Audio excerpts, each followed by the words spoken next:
Assalamualaikum warahmatullahi wabarakatuh. Kami akan mempresentasikan materi tentang inovasi dan produk layanan.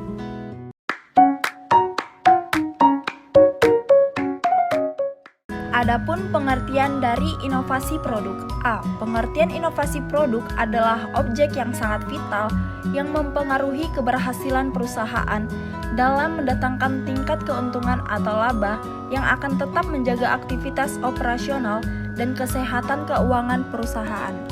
Karena dari produk akan dapat diketahui seberapa besar kepuasan dan kebutuhan akan produk itu sendiri dalam kehidupan konsumen.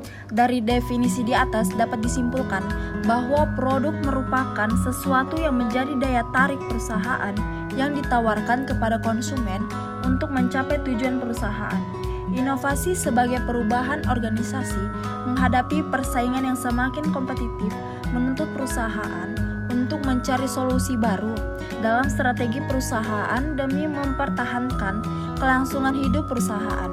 Khususnya dalam hal pengembangan produk strategi, inovasi perlu dikembangkan dan dilakukan. Tanpa inovasi, perusahaan akan mati.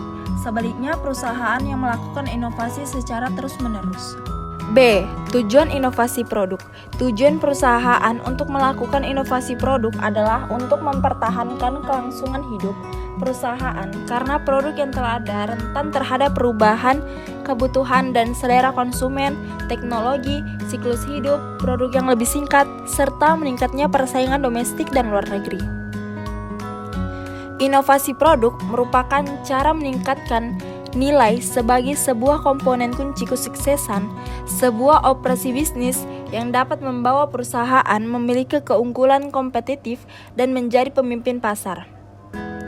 Meskipun perusahaan mementingkan mutunya, tetapi apabila perusahaan tidak memperhatikan selera konsumen, maka akan menyebabkan produknya tidak diminati, bahkan konsumennya akan beralih pada produk lain, sehingga penjualan akan semakin menurun.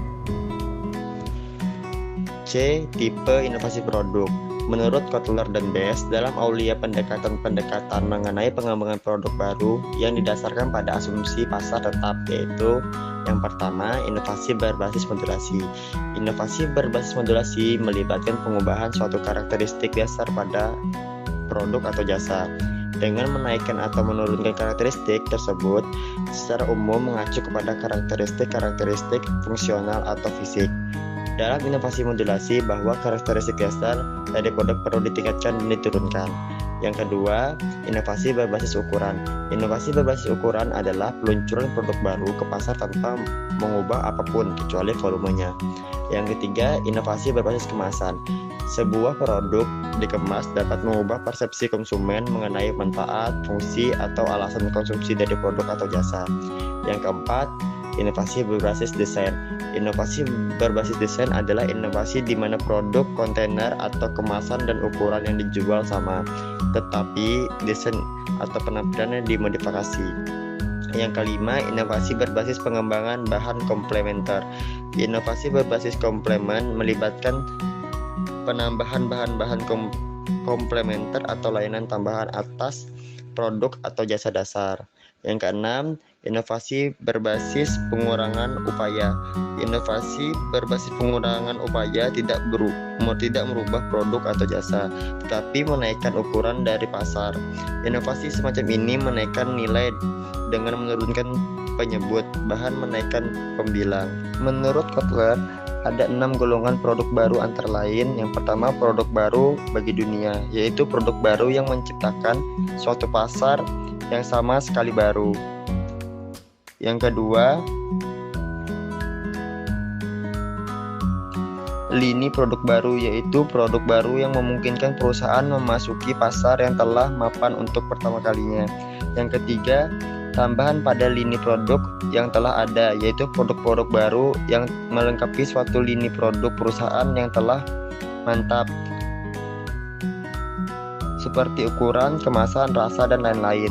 Yang keempat, perbaikan dan revisi produk yang telah ada, yaitu produk baru yang memberikan kinerja yang lebih baik atau nilai yang dianggap lebih hebat dan menggantikan produk yang telah ada.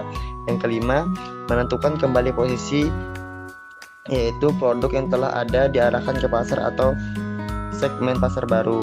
Yang keenam, pengurangan biaya, yaitu produk baru yang menyediakan kinerja serupa dengan harga yang lebih murah.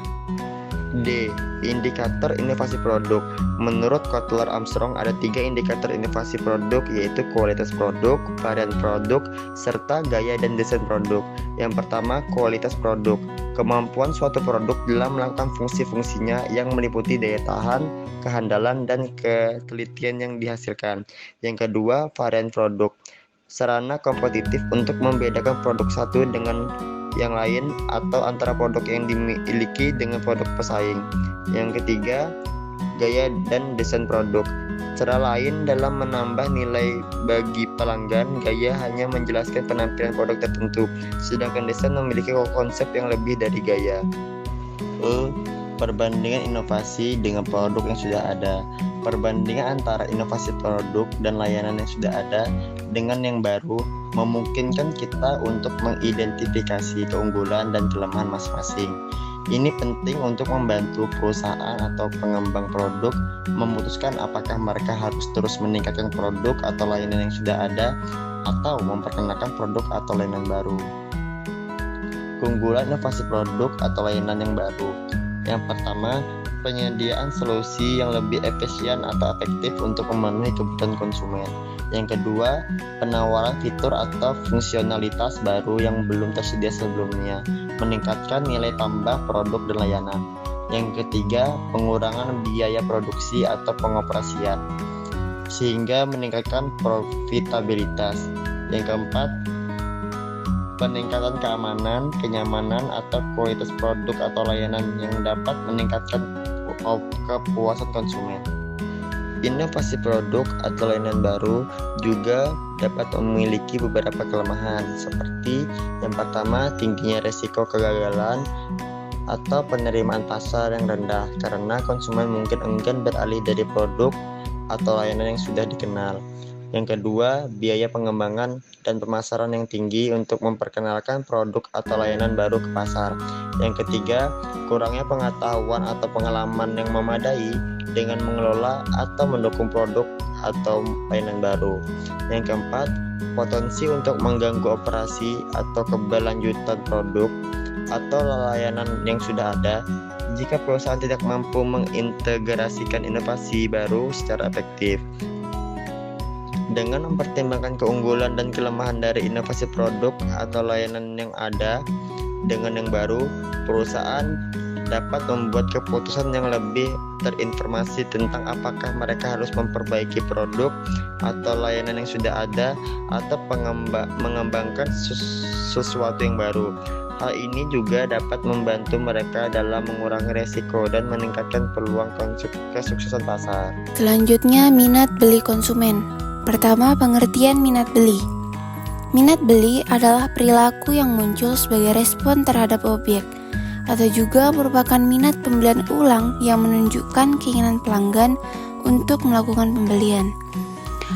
Rossiter dan Percy mengemukakan bahwa minat beli merupakan instruksi dari konsumen untuk melakukan pembelian atas suatu produk, melakukan perencanaan, mengambil tindakan-tindakan yang relevan, seperti mengusulkan, merekomendasikan, memilih, dan akhirnya mengambil keputusan untuk melakukan pembelian. Selanjutnya, indikator minat beli. Minat beli dapat diidentifikasi melalui indikator-indikator sebagai berikut. Yang pertama, minat transaksional, yaitu kecenderungan seseorang untuk membeli produk. Yang kedua, minat referensial, yaitu kecenderungan seseorang untuk mereferensikan produk kepada orang lain. Yang ketiga, minat preferensial, yaitu minat yang menggambarkan perilaku seseorang yang dimiliki preferensi utama pada produk tersebut. Yang keempat, minat eksploratif. Minat ini menggambarkan perilaku seseorang yang selalu mencari informasi mengenai produk yang diminatinya dan mencari informasi untuk mendukung sifat-sifat positif dari produk tersebut.